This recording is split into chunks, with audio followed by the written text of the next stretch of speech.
നമഃ ശിവായ. ഓം ശ്രീ ഗുരുഭ്യോ നമഃ. ജഗജ്ജനനി മാതാ അമൃതാനന്ദമയി. അമ്മയുടെ ദിവ്യപ്രേമം വിളിച്ചോതുന്ന അനുഭവകഥ. കായംകുളത്തിനടുത്ത് പെരുമ്പള്ളിയിലാണ് ദത്തൻ എന്ന കുഷ്ഠരോഗിയുടെ വീട്. ദത്തനെ മിക്കവാറും ഓച്ചിറ ക്ഷേത്ര പരിസരത്ത് കാണാം. രോഗം ബാധിച്ചതുകൊണ്ട് വളരെ കുഞ്ഞിലെ വീട്ടുകാർ ഉപേക്ഷിച്ചു. പറഞ്ഞു കേട്ടറിഞ്ഞ് ഒരു ഭാവദർശന ദിവസം ദത്തൻ വള്ളിക്കാവിലെത്തി, അമ്മയുടെ ആശ്രമത്തിലെത്തി. ദത്തൻ പറഞ്ഞു, എന്നെ കളരിക്കകത്ത് കയറാൻ ആളുകൾ അനുവദിച്ചില്ല. എൻ്റെ ശരീരത്തു കൂടി ഒലിക്കുന്ന പഴുപ്പിന് അത്രയ്ക്ക് നാറ്റമുണ്ടായിരുന്നു. ചായ കുടിക്കാൻ ഒരു കടയിൽ ചെല്ലാൻ പറ്റത്തില്ല. ഒരു പാത്രം വൃത്തിയാക്കി ദൂരെ കൊണ്ടുവയ്ക്കും. അതിൽ ചായ കൊണ്ടുവന്ന് പൊക്കി ഒഴിക്കും. ബസ്സിൽ കയറാനൊക്കത്തില്ല. ഓച്ചിറ ക്ഷേത്രത്തിൽ തന്നെ യാചകരുടെ കൂടെ കിടക്കാൻ അനുവദിക്കത്തില്ല. അവർക്ക് നാറും. ദൂരെ മാറിക്കിടക്കും. ഒരു തുണിയിട്ട് ശരീരം മൂടിയിരിക്കും. തുണി പഴുപ്പ് കൊണ്ട് നനഞ്ഞ് ഒട്ടിച്ചേർന്നിരിക്കും. ഈച്ചകൾ ചുറ്റും വട്ടം കൂടി പറക്കും. അടിമുടി പഴുത്തിരിക്കുന്ന ദത്തനെ ആളുകൾ അവജ്ഞയോടെയാണ് നോക്കിയിരിക്കുന്നത്. കണ്ണുകൾ പഴുത്തളിഞ്ഞ് അടഞ്ഞാണിരിപ്പ്. തലയിൽ തലമുടിയില്ല. ശരീരം വിണ്ടുകീറി ചോരയും ചലവും ചാടുന്ന കാഴ്ച ദുസ്സഹമാണ്. ഇത്തരം ഒരാളെ പെറ്റ തള്ള പോലും തൊടുകയില്ല.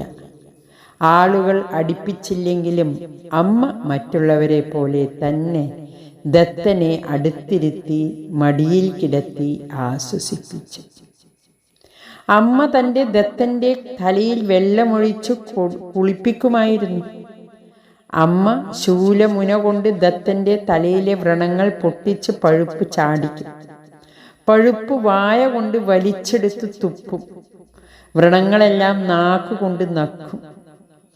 യോഗശക്തിയുള്ളവരുടെ തുപ്പലിന് രോഗശമന ശക്തിയുണ്ട്.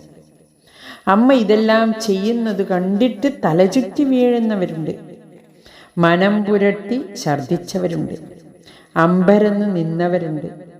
അമ്മ ദത്തൻ്റെ ദേഹം മുഴുവനും ഭസ്മം വാരി പൂശും. തലോടും. ദത്തൻ്റെ രോഗം ക്രമേണ കുറഞ്ഞു തുടങ്ങി. 2-3 വർഷം കൊണ്ട് 1985 ആയപ്പോഴേക്കും ദത്തൻ്റെ രോഗം ഒരുവിധം ഭേദപ്പെട്ടു. എല്ലാ ദ്വന്ദ്വങ്ങൾക്കും അപ്പുറം നിലനിൽക്കുന്ന കുഷ്ഠരോഗിയുടെ പഴുപ്പും ഭക്തൻ്റെ പാൽപ്പായസവും തുല്യമെന്ന് കരുതുന്ന അനന്ത പ്രേമനിധിയായ കരുണാസാഗരമായ അമ്മേ, അമ്മയുടെ മഹിമ എങ്ങനെ ആരെ ബോധിപ്പിക്കും, ആരെ ധരിപ്പിക്കും? ദൈവീക പ്രേമത്തിൻ്റെ ആഴവും പരപ്പും അമ്മയുടെ ഈ പ്രവർത്തനങ്ങളിലൂടെ ദർശിക്കുന്നവൻ ആ ദിവ്യ പ്രേമത്തിന് അടിയറ വയ്ക്കുന്നു. അമ്മയുടെ ദിവ്യകർമ്മം വാഴ്ത്തുന്നു. മനുഷ്യൻ്റെ ഭാഷ ഇവിടെ മൗനം ഭജിക്കുന്നു. ഇവിടെ അമ്മയുടെ ഭാവദർശനത്തിൻ്റെ സാർത്ഥകത അതിൻ്റെ അതിശക്തമായ രൂപത്തിൽ ഗംഭീരമായി, ഉദാത്തമായി, അഭൗമഭാസോടെ അനാവൃതമായി പ്രോജ്വലിക്കുന്നു. ആ മഹാമഹിമയുടെ സമക്ഷത്തിൽ ഭൗതിക യുക്തിവാദിയും നിരീശ്വരവാദിയും വെറും നോക്കുകുത്തികൾ മാത്രം. ഹരി ഓം നമഃ ശിവായ.